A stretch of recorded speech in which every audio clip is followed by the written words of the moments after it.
Labadiena, su jumis kanalas Taro Akys. Sveiki visi mano prenumeratoriai ir kanalo svečiai. Šiandieną individualus Taro kortų skaitymas poniai I.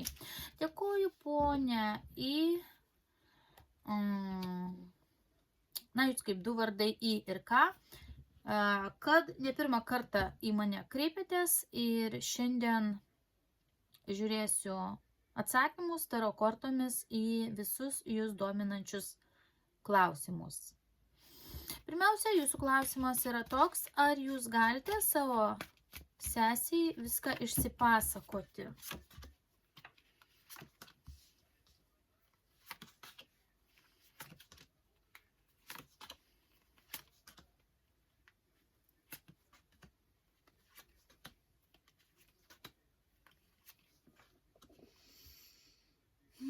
Labai daug dominuoja vyriškos energijos, o čia va kaip moteriška dar energija. Žinot, kažkokią tai dalį informacijos jūs galite išsipasakoti, dalį informacijos, bet jūs pati turite pajausti pagal savo intuiciją, ko nereikėtų pasakoti. Galbūt nereikėtų sesiai sakyti apie motiną, nes čia krenta imperatorienė, mamos korta. Nereikėtų tos, žinot, kokios temos liesti su sese, aptarinėti kažkokios tai vaikystės savo praeities, apie mamą, apie save, kai jūs augot, kaip jūs buvot mažos ir taip toliau. Va tų temų liesti nereikėtų, bet, sakykime, išsakyti kažkokias savo bėdas, apie vyriškius, konfliktus, va ten, kur esat išsinervinusi, norit pasikalbėti, tą galima. Toliau jūs klausėte, jei būtumėt neskiepijusi savo vaikų, ką būtų dariusios soc darbuotojai ir vaikų teisės. Gerai žiūrim, ką būtų darę. Rodo konfliktą. Sujudimas būtų buvęs jų darbe. Rodo tam tikrą pauzę. Pauzė, kame ta pauzė? Ir čia tokia kaip už nugaros, kaip niekšybė susibūrimas, organizavimas, kaip išlaviruoti. Vėl rodo laiko klausimą. Oi, konfliktą didelį rodo. Žodžiu, būtų sugriovusios absoliučiai jūsų visus planus. Būtų pajungusios dar galimai ar tai vaikų tėvo kažką tai į šitą situaciją. Ir va pažiūrėsiu, kas čia atitolimo pauzė kažkokia tai. Nu vėl, konflikte. Konfliktas niekšybės būtų galvoja, kaip reiškia, jums galima sakyti netgi, nu ne tai, kad pakenkti, bet kaip atlikti savo darbą pagal reikalavimus, kaip išlaviruoti ir kaip pradžiai būtų dariusios, kaip gražiuoju jūs prišnekinti vis dėlto, o gal jau tai darė. Bet žodžiu, rodo labai daug nemalonių kortų, labai daug. Va, būtų vertinusios planavusios dėl vaikų, ačiupažo vaiko korta ir čia yra išėjimas. Gal būtų net kažką arba atmetusios, arba, kaip sakau, konfliktas didelis ir būtų jums reikėję kažką labai saugoti, gal net vaikus. Va, motinystė rodo, savo motinystė, teismai kažkokie tai, įstatymai. Va, tėvas pajungtas, bet suprantat, vaikų tėvas dar įjungtas į tai. Nu, žodžiu, problemų būtų jums sukėlusios labai daug. Su teismais, dokumentais, įstaigomis, kaltinimais. Ir žinot, toks jausmas, kad jūs lyg būtumėt apkaltinta kaip vaikų nepriežiūra. Kad jūs, reiškia, keliat grėsmę vaikų sveikatai ir nesirūpinat vaikais. Dabar klausėte, ar Lietuvoje bute yra dar mamos siela. Pažiūrėsiu čia kitomis kortomis šitą klausimą. Ar yra siela? Ir dar jūs klausite, ar yra negatyvas. Tai aš čia šiomis kortomis pažiūrėsiu. Ar bute yra mamos siela? Kryžkelėje siela, kryžkelėje. Rodo iš praeities, atsiskyrusi viena kaip bokšte. kryžius, taip yra, karstas, taip yra. Jinai suka ratus tebe vaikšto viena, kaip viena bokštė pasiklydusi, viena patalpoj. Žinot, jinai lyg norėtų išeiti, bet vis grįžta. Yra. Atsakymas taip.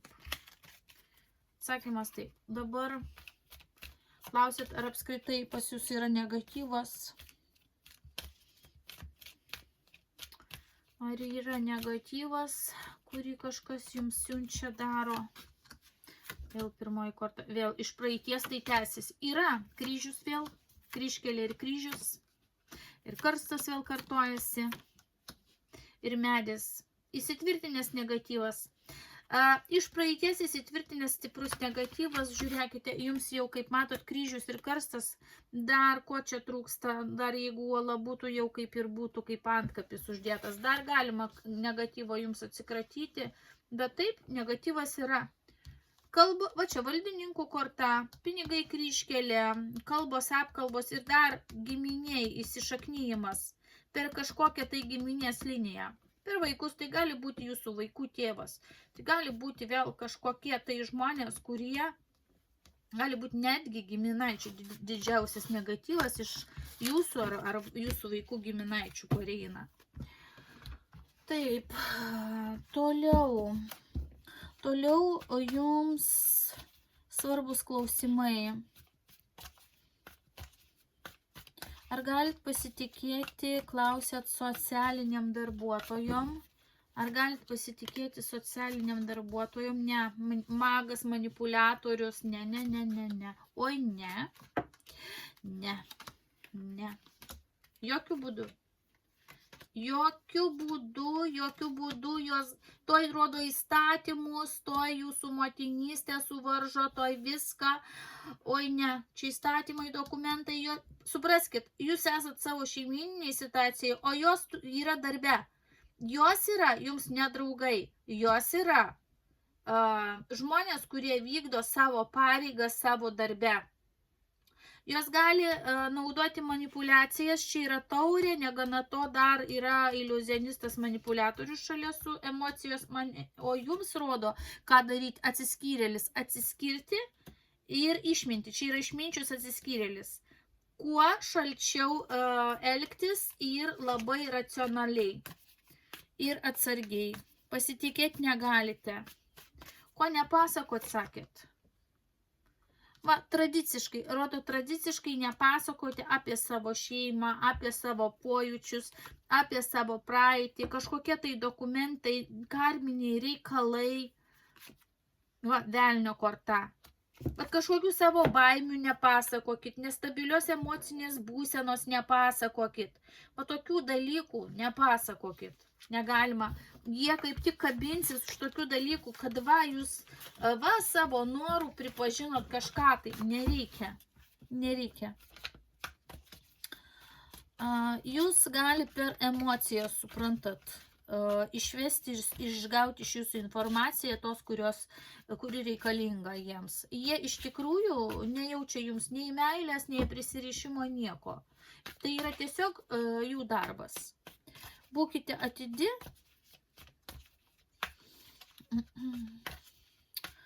Taip. Klausėt, ar galit pasitikėti mokyklos auklėtojais ir mokyklos socialinė? Vėl rodo darbinę kortą. Ne, emocijos nepriimat. Štai niekšybės korta. Valdymas. Situacijos valdymas, kantrybė, va, vėl niekšybės kaip pagės korta. Dokumentai, jie yra savo darbe, supraskit, vėl yra dokumentai, gynyba, o čia yra štai dar tėviška korta. Dar nepamirškit, kad ir tėvas funkcionuoja ir tai galvos skausmas. Toje visoje dar istorija vaikų tėvas. Oi ne, jūs ieškote kažkokios tai pagalbos, o tai yra susijęs su vaikais. Jie pirmoji eilė rodo darbinę kortą. Jiems pirmoje eilė yra vaikai, jų darbas. Viskas. Jiems nesvarbu, kiek nukentėsite jūs pati kaip mama. Todėl vėlgi kortos rodo, kad pasitikėti nereikia. Nei vienu socialiniu darbuotoju iki galo pasitikėti nereikia, reikia visada galvoti, ką jūs sakote ir ar tai nebus panaudota prieš jūs. Tiesiog taip. Tai nėra, supraskit, jie yra darbuotojai, jie atlieka savo funkcijas. Viskas. Jūs jiems nesat nei draugė, nei giminaitė, niekas. Pamirškit tai.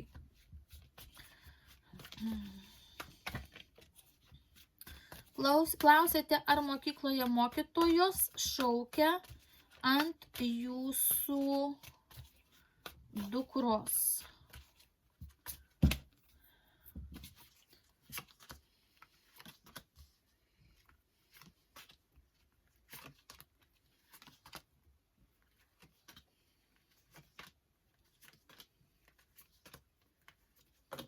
Ne. Šaukti niekas nešaukia mokykloje ant jūsų dukros. Daugiausiai tai gali būti tiesiog kažkoks tai griežtas racionalus pasakymas. Bet šaukimo, kai jūs klausėt šaukia, šaukimas, ne, šaukimo nėra, bet yra griežtas tonas. Griežtas tonas būti gali, šaukimas ne. Dabar jūs klausėte dėl persileidimo, ką būtume turėjusi berniuką ar mergaitę. Na, nežinau, mėginsiu paklausti tokio klausimo, ką kortos sako. Nu, jos nenori matyti sakyti, iš karto matot, kokia korta. Griūtis trenkia žaibas ir rodo iš karto. Griūtis, sprogimas, griuvimas, tai ir yra persileidimas. Nu ir vėl toliau nenori sakyti, matot, mėtymasis tarp dviejų arba tas. Kodėl kortos nenori sakyti? Nu va, vėl gynyba. Kortos sako, nereikia jums to žinoti, kodėl. Nereikia paskui sieti su tuo vyriškiu, nuo kurio buvo vaikas.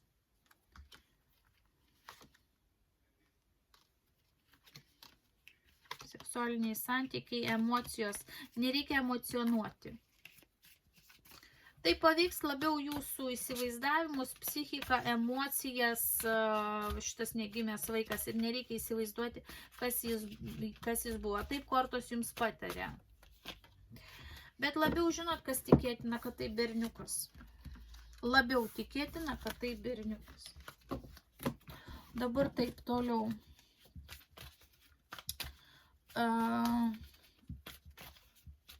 Sesės draugiai gimė sūnus, ar jis gali būti nuo jūsų buvusiojo? Gerai žiūrim. Ar gali būti nuo jūsų buvusiojo?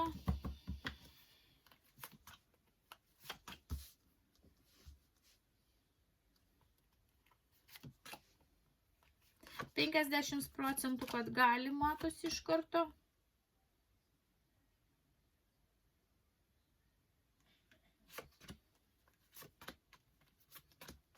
Tarp jų seksualiniai santykiai buvo. Rodo vaikas seksualinius santykius ir čia 50 ir 50 ir moterų kompanija. Galėjai jis tuo momentu miegoti ir ne su viena moterim rodo.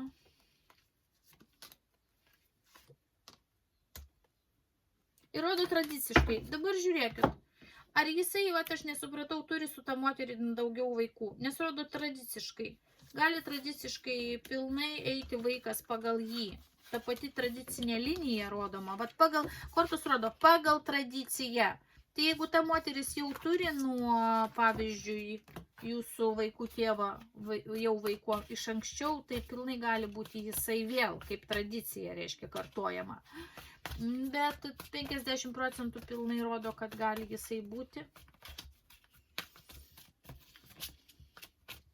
Kodėl kortos nerodo daugiau?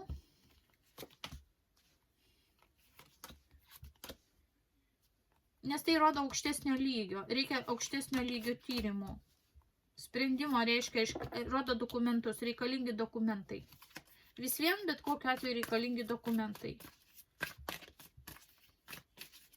Ar vaikas jo?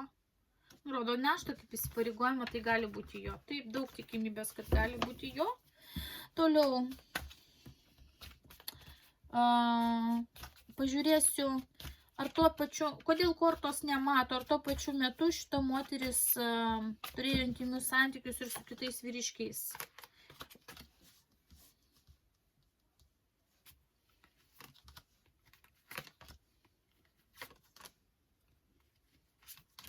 Rodoma, kad šita moteris pastojo nuo žmogaus, su kuriuo buvo romantiniai santykiai, prie kurio jinai buvo prisirišusi, su kuriuo susirašinėjo ir su kuriuo susitikinėjo ir buvo įsižiūrėjus, įsimylėjus, romantiniai santykiai.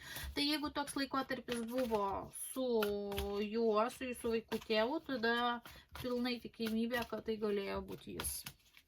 Jeigu tai buvo vienkartiniai netikėti santykiai, tada 50 ir 50%, bet jeigu su juo buvo, tokia ale meilė, romantika, įsimylėjimas, įsižiūrėjimas, tada didesnis procentas, kad tai jisai galėjo būti. Vaiko tėvas yra. Toliau klausėte, ar socialinės darbuotojas ir toliau atvažinės į namus. Taip, dokumentų korta tokia. Jūs toliau būsit nepatenkinta, išgyvensite, nenorėsite to pasiūlymo, rodo kažkokius tai dokumentus, pranešimus. Oi, gali būti vėl, jos gali griauti jums planus, jūs toliau būsite pikta, nepatenkinta, kažkodėl tai rodo iš abiejų pusių darbinės kortas. Gal tai bus kažkaip, jūs kažką dėl darbo ten rašėte, nesu tikra ar supratau, bet tai bus dar susijęs su jūsų darbo arba su to dokumentai vėl su to laikotarpiu, kai jūs pradedate dirbti. Ir taip, ir ne viena socialinė gali atvykti, pavyzdžiui, 3 žmonių kompanija. Planavimas apžiūrėti vaikus ir pildyti dokumentus yra rodomas, ypač tai gali būti tada, kai jūs dirbsite, labai suaktyvės, taip. Dabar, ar kada, sakote, paliks jūs ramybėje? Kada paliks ramybėje? Kol kas tai tęsis, tai dar nesibaigs.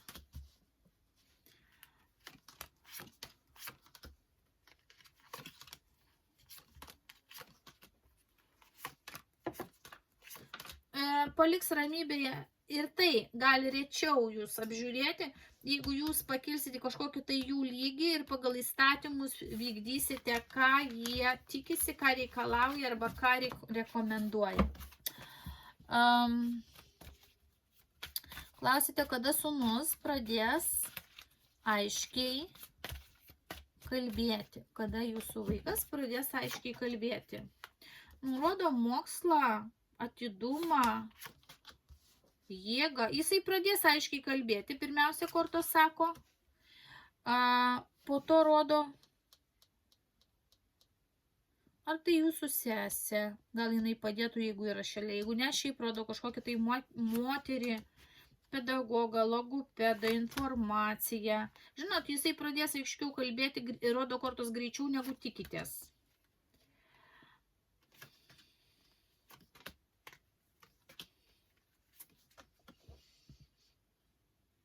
Tai yra ne per kelias, aišku, dienas ir ne per kelias savaitės, bet nerodo konkrečiai kada. Rodo, kad reikia daug mokymo jėgos. Pažiūrėkit. Čia yra jėga, o čia yra toks kaip žinios, pažas, žinios, žiūrėjimas ir, reiškia, darbas. Čia yra kažkokia tai mokytoja, pedagogė, su kuria jis turėtų padirbėti. Nu va. Jeigu vaikas bus ugdomas, tada jis pradės aiškiai kalbėti, neįtikėtinai greitai, negu jūs kad manote. Gal jam reikalinga, suprantate, kažkokia pedagogė, mokytoja, kuri jam pravestų kažkokiu tai pamokėliu, gal tai būtų kažkokia tai ugdymo įstaiga, darželis, mokyklėlė, kažkas. Tai tada pradėtų gan greitai. Toliau taip jūs užklausėte sesės ateitis.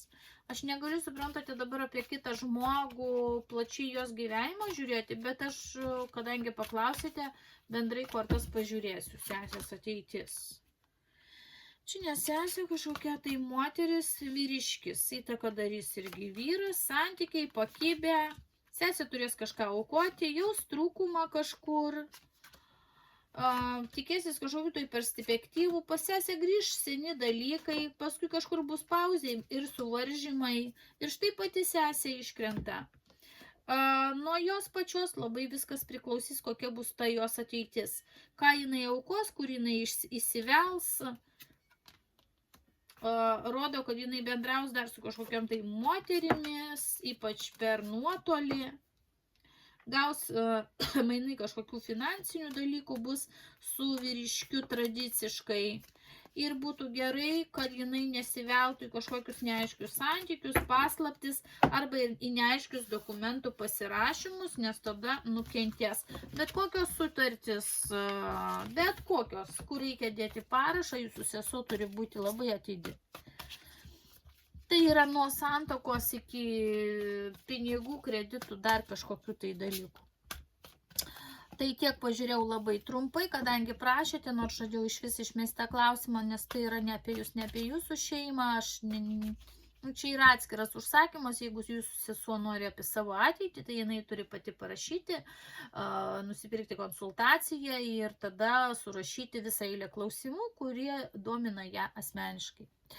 Dabar klausėte, kada vaikų tėvui atsisuks karma. Kada vaikų tėvui atsisuks karma. Dabar paklausiu pirmiausia, ar jinai atsisuks. Iš vis taip, galvos skausmas pas jį bus, konfliktai bus, kažkoks tai konkurencija praradimas ir net laiko praradimas, bus jis tam nepasiruošęs, tai gali būti kažkokiems tai dalykams, kur guli jo širdis. Tai gali sugriūti ir santykiai, ir kažkokie finansiniai mainai, ir jisai turės išeiti iš tam tikros konflikto zonos. Pas jį gyvenime bus permainos, likimo ratas krenta. Taip, ir žinot, karma gali kirsti labai greitai ir žinot per ką?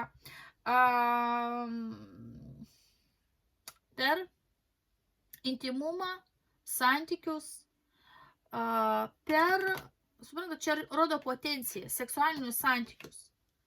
Čia pinigai. Gal kokie pinigai, alimentai, vaikai, reikalai, gal nauji santykiai, kurie vėl sušlubuos, plus per finansus gali kirsti. O gali lygiai rodyti, kada, jeigu per potenciją. Imperatorius, potencija, širdies skausmas. Nebebus stabili potencija po kiek laiko, tik tai nerodo kada. Kada? Jisai labai kovos.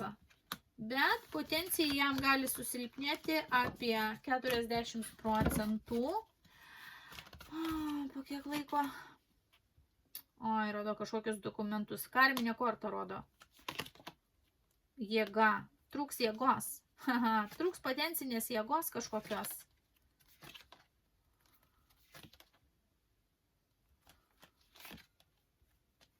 Vaikų rodo.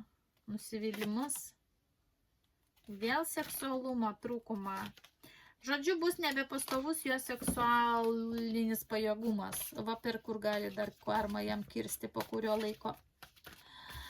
Taip, dabar ar nuo antro skiepo konkrečiai sirgs vaikai? Ar nuo antro skiepo sirgs vaikai?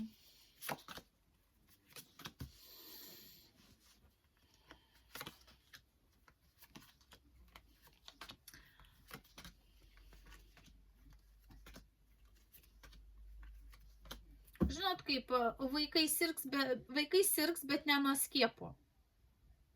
Kita vertus, tai bus viskas pagydoma ir nuo skiepo vaikų organizmas skiepus atlaikys. Čia yra daugiau, va čia rodo nepagristos baimės. Va čia vaikas, čia nepagristos baimės. Ir yra neteisinga kažkur... blokuojama informacija. Ar skiepai gali pakenkti jūsų vaikui? Medikus rodo. Rodo ne. Blokavimas. Kaip skiepai paveiks vaiką? Vaikus. Vaikas.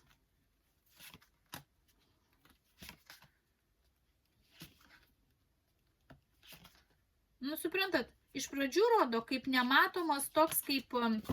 kaip virusas smogia. Nu, taip ir yra. Skiepas tai yra kaip mažas užkratas, trupučiuką virusukas smogia ir paskui rodo viskas išsivaikšto. Taip, kad jūsų vaikams antras skiepas nepadidins sergamumo. Kortos to nemato, negana to jos rodo jėgos kortą, kad antras skiepas, ir pirmas, ir antras apskritai skiepai rodo, gali išgelbėti nuo tam tikrų situacijų. Dabar, ar skiepai jūsų vaikams yra pozityvus dalykas? Nu, galbūt ne visi, bet negalima taip sakyti, kad ir absoliučiai nesiskiepijus yra gerai. Todėl, kad, pažiūrėsim kodėl, nurodo gydymas, problemos bus tada horizontali padėtis, jeigu nebus skiepų, bus lygų dar daugiau. Tai vat atsakymas į jūsų klausimą yra toks paradoksalus. Skiepai yra momentalus kaip užkratėlis, kuris paskui išsivaikšto ir duoda imunitetą ir apsaugo nuo tam tikrų lygų. Bet neskiepijant lygiai taip tokia pat arba didesnė yra grėsmė susirgti tam tikromis lygomis, nes kortos rodo, skiepai vis tiek yra žmonijos pažanga. Žmonijos pažanga. Jeigu paskaitytumėm istoriją, kiek žmonių šimtais mirdavo, nes nebuvo skiepų, dabar skiepai yra vis dėlto pažanga nuo tam tikrų labai labai baisių lygų. Tai va, ir kortos rodo, kad jūsų baimės yra iš kažkur tai paimtos, jos nėra ant tiek pagristos, jūs bijote per daug, negu realybėje tai yra iš tikrųjų. Taip, dabar magas, kažkas jums padarė įtaką, jums kažkas įteigė dėl skiepų, jūs kažkur pasijungėte prie tam tikros informacijos, kuri nebuvo 100% teisinga.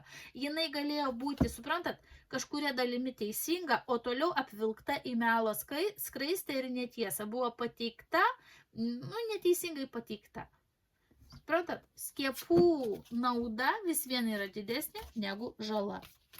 Dabar... Ar jums nuomotis, ar eit pas antrą savininką? Pažiūrėkim. Ar eit pas pirmą, ar eit pas antrą? Kortos sako, va taip, jeigu pas pirmą, būtų geresnis šansas pas pirmą, bet čia yra va tokia korta, kaip ant širdies guls, taip nuomos arba nenuomos. Šansas yra, bet jeigu va čia tas šansas prapuola, tai rodo, kad eik tada pagalbos pas antrą. Čia nerodo problemos nei čia, nei čia. Pas antrą irgi labai gerai. Taip, kad nėra labai didelio skirtumo. Dabar sakote, jeigu antro skiepo atsisakyti, kaip žiūrės socialiniai ir vaikų gydytoja. Jeigu atsisakysite antro skiepo, kaip žiūrės socialinė ir vaikų gydytoja. Darbas pagal... katastrofiškai žiūrės. Katastrofiškai žiūrės, netikėtumas, vėl gali suardyti jūsų planus. Blogai žiūrės, neigiamai žiūrės. Apskritai, kaip į šeimą žiūrės, kaip į netikusią, nevykusią. Čia rodo, gal kreipsis dar ir vaikų tėvo, pavyzdžiui.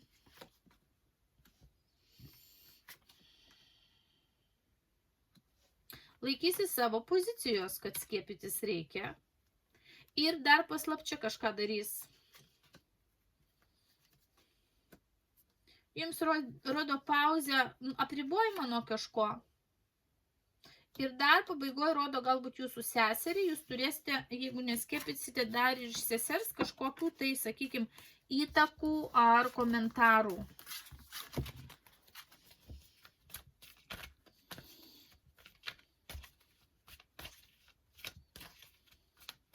Ar gydytojas skiepija savo dukras? Pažiūrėsim. Ar gydytojas skiepija savo dukras? Vaikas? Taip, likimo ratas.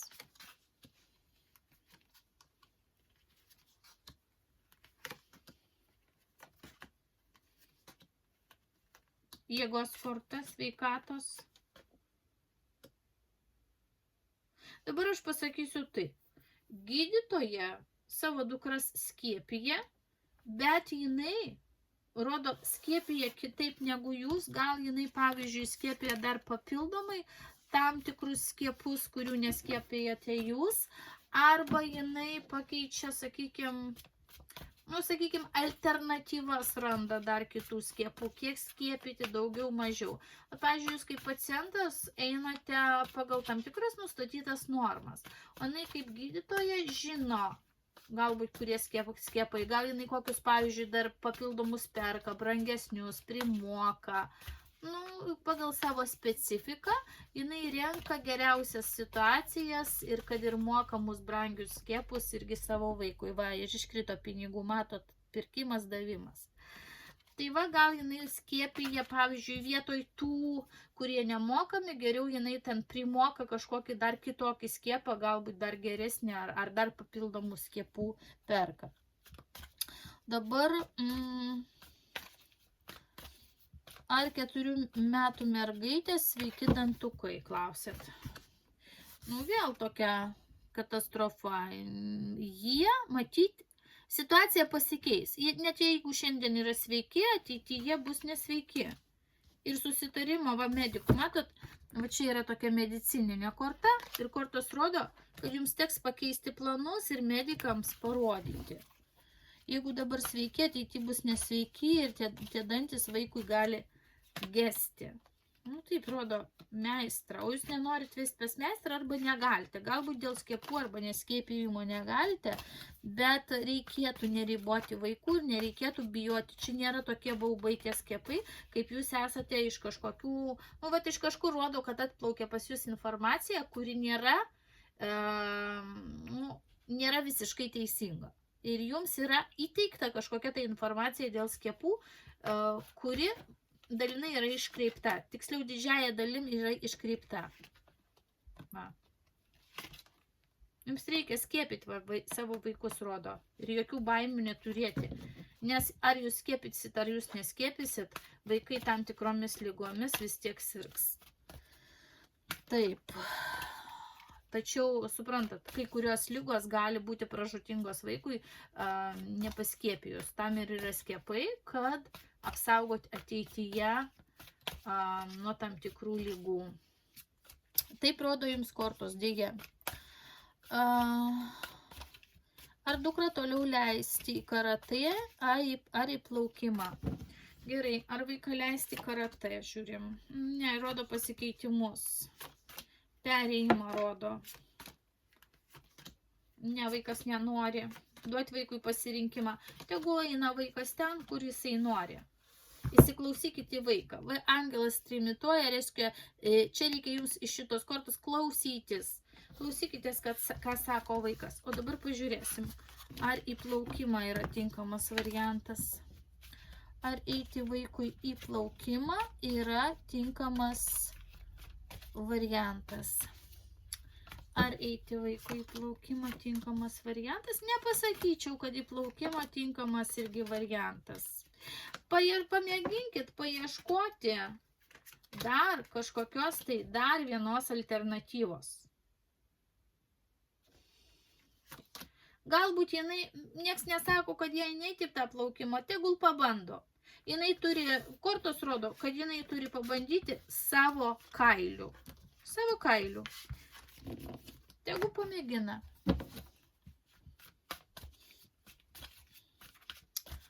Toliau dar vienas jums svarbus klausimėlis yra.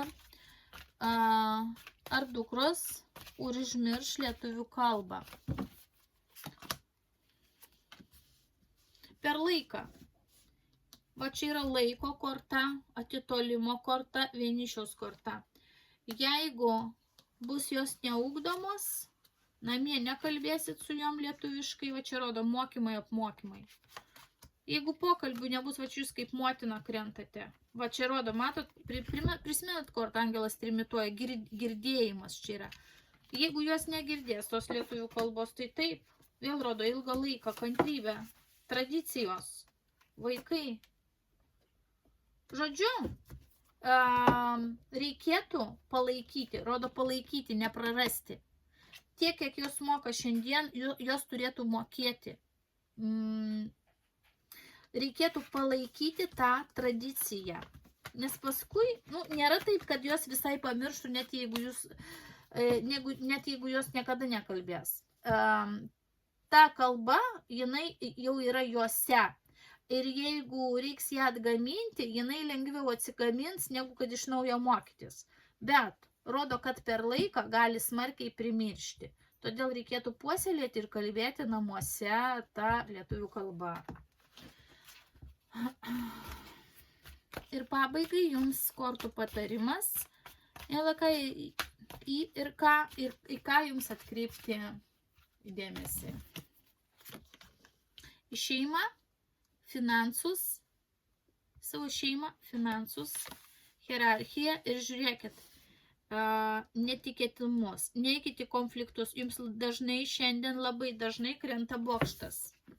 Nebeikite į konfliktus, laikykitės įstatymų, žiūrėkit vaikus, žiūrėkite tradicijų, nebesipykit nei su mokyklos darbuotojais, nei su socialiniais, nei su mokytojais, nei su ko nebesipykit. Suprantate? Arba jūs kaip rašote, pažiūrėkit, sakot, ką rašo vyro sesuo. O kam jūs ten iš vis einat su ją į kalbas? Atribokit nuo savęs žmonės, kurie iš jūsų ima energiją ar jūs nervina. O čia jums rodo konfliktą, nesusišnekėjimą. Jums reikėtų ieškoti kompromisų ir susišnekėjimo net su vaiko tėvu. O pas jūs dabar visur rodo manipulacijos konfliktai. Be to yra didelis negatyvas. Štai krenta du magai. Magas vyriškas, magas moteriškas. Naudokite amuletus, ritualų ar ko pagalba, apsisaugokit, negatyvo yra pas jūs labai daug ir tai jums labai trukdo ir apsunkina gyvenimą. Baigdama aš jūs apkabinu, linkiu teisingų sprendimų ir pasirinkimų, linkiu sėkmės, būkit stipri, matosi, kad jūs esate rūpestinga, išmintinga moteris, ieškote tiesos, aišku, nebūtinai visada tą teisingą kelią surandate, bet labai stengiatės, labai matosi stengiatės dėl savo vaikų, labai daug klausimų užduoda dėl savo vaikų, jūs šaunuolė esat mama, bet konfliktą ir šitos negatyvą ir įtampą reikia mažinti vardan savęs ir vardan savo vaikų. To aš jums labai linkiu. Pamažinkit konfliktus, atsigausite. Su jumis buvo kanalas Taro akys.